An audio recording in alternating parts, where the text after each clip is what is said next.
A question for you. Remember when Black lives actually mattered? We were under the impression that Black lives did matter. I thought Democrats cared about Black lives. I guess I was wrong. For years, the fake Black Lives Matter movement, which has never been a movement, it's always been a grift. But for years, Black Lives Matter was shoved in our faces after the death of St. George Floyd, the drug addict in Minneapolis, who, according to court documents, had a fatal level of fentanyl in his system at the time of his death, but nobody ever talks about that. That's just another one of those uncomfortable facts that no one on the left ever wants to address. If you don't address it, it's not a fact. Well, it turns out that it is. For decades now, the left has pretended to care about Black lives when in reality, they only care about their votes. Something that's becoming more and more clear by the day. Today, Democrats and the legacy media are against Donald Trump taking control of the police force in Washington, D.C. because the city is just not safe anymore.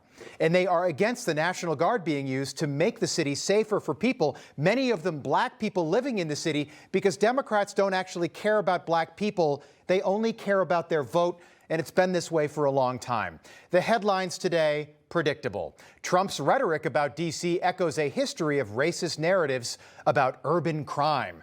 Trump's agents in D.C. caught on video randomly harassing people.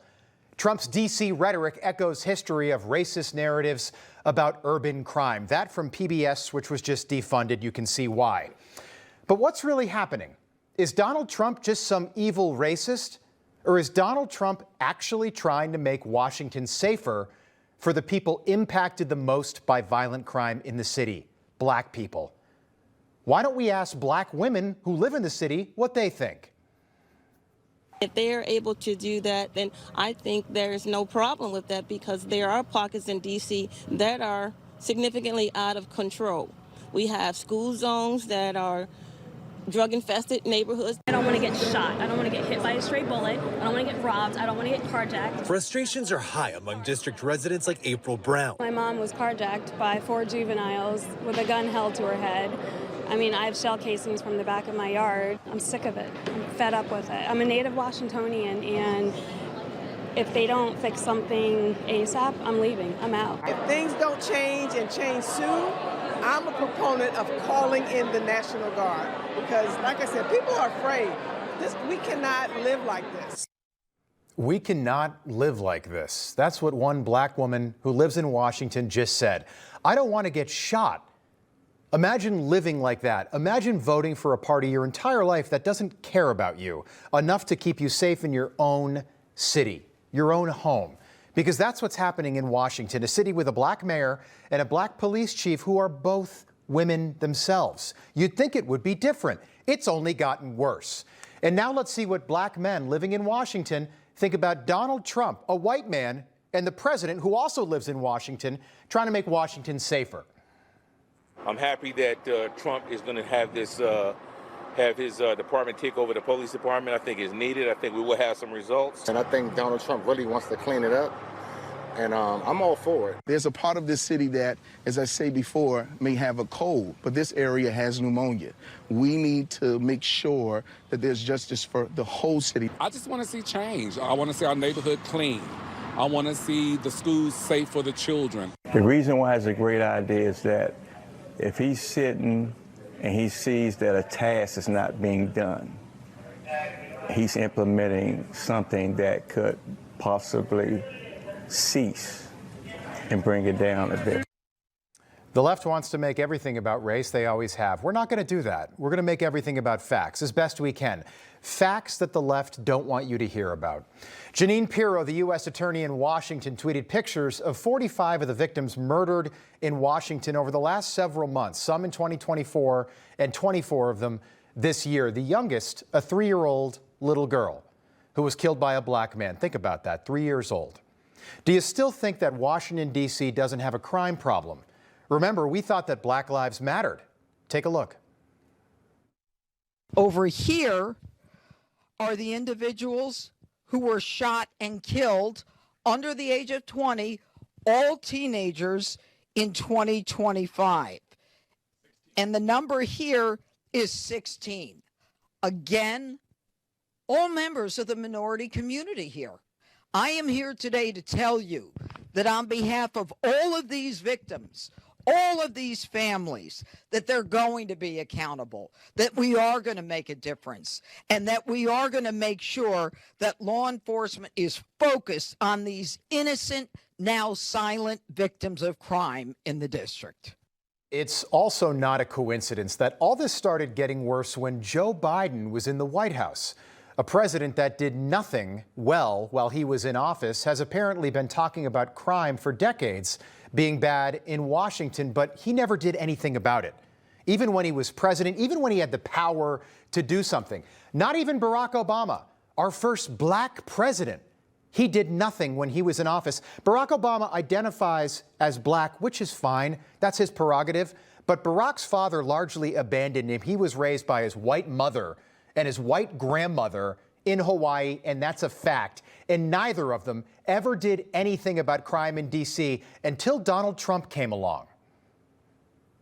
Driving home, my staff who lives here in the Hill reminded me, don't stop at a stoplight until I'm out of town. If I see a red light late at night, since there's very little traffic, slow up at the other block so I never come to a full stop except in the middle of the block because of carjackings. Stopping at a light, people standing in a corner, walking up with a gun. Joe Biden, 1992. Again, Democrats care about the vote of black people, but they don't really care about black people. And this disconnect between Democrats and black America is getting more clear by the day. It started in November when a huge percentage of black people voted for Donald Trump. Especially when a black woman in America who works in the media, who lives in Washington, who used to work for Kamala Harris, seems to be missing something really, really, really important. Listen closely to the two neighborhoods that Simone Sanders tries to compare to each other. Take a look. You don't think more police make streets safer? No, Joe. I'm a black woman in America. I do not always think that more police make streets safer. When you walk down the streets of Georgetown, you don't see a police officer on every corner, but you don't feel unsafe. So what is it about talking about places like Southeast D.C., right, Ward 8, if you will, that people say, well, we need more officers to make us safe? I think we have to rethink what safety means in America. Safety in America, Simone, is simple. It means not getting shot or mugged when you walk out your front door. Once again, the left makes everything about race. We're not going to do that. But for whatever reason, no one is comfortable bringing this up. Joe Scarborough certainly didn't want to touch what she just said. But Ward 8, the neighborhood she just referenced in Southeast Washington, is a majority black neighborhood. It is not a good neighborhood. It is not safe. It is one of the most dangerous parts of the city, one of the most dangerous parts of any city in this country. In Georgetown, another neighborhood she referenced, is a majority white neighborhood. And it's not only one of the safest parts of the city, it's one of the wealthiest. And we don't say that to be mean or to bring up race. We say that because that just happens to be a fact right now. That a wealthy black woman living in Washington wants to pretend is not an issue, but it is an issue. An issue that Democrats have always tried to pretend doesn't exist. A black neighborhood in Washington, D.C. is one of the most unsafe in the city, and a white neighborhood happens to be one of the safest right now. Now, why do you think that is? And do you think that more police officers on the street might help that problem? In 2024, 77% of all black children born in Washington were born to unwed mothers. Do you think maybe that's part of the problem here? Do you think maybe these children would benefit from having both a mother and maybe a father around the house? We'll let you decide at home. But did you know that a Washington, D.C. police commander was just suspended for allegedly making changes to the crime numbers in Washington, D.C.? And did you know that according to the Media Research Center, in a study they did this week, CNN and MSNBC cited those fake numbers 73 times over a 24-hour period, meaning millions of people were told a lie for an entire day about the crime in Washington, and they were told that it's not that bad. Do you still think there's not a crime problem in our nation's capital? The truth is, to Democrats, black lives do not matter. They never have. Black votes have always mattered. And the left, claiming that crime is down in Washington, would be like someone who weighs 400 pounds telling you they just lost 20 pounds and that they've lost all the weight they need to lose. Look, that's great. If you weigh 400 pounds and you've lost 20, that's terrific, but you are still morbidly obese. You are still overweight. And right now, Washington is that 400-pound man, and the city still has a long way to go. Information. Truth is freedom. Is Newsmax. It's real news for real people.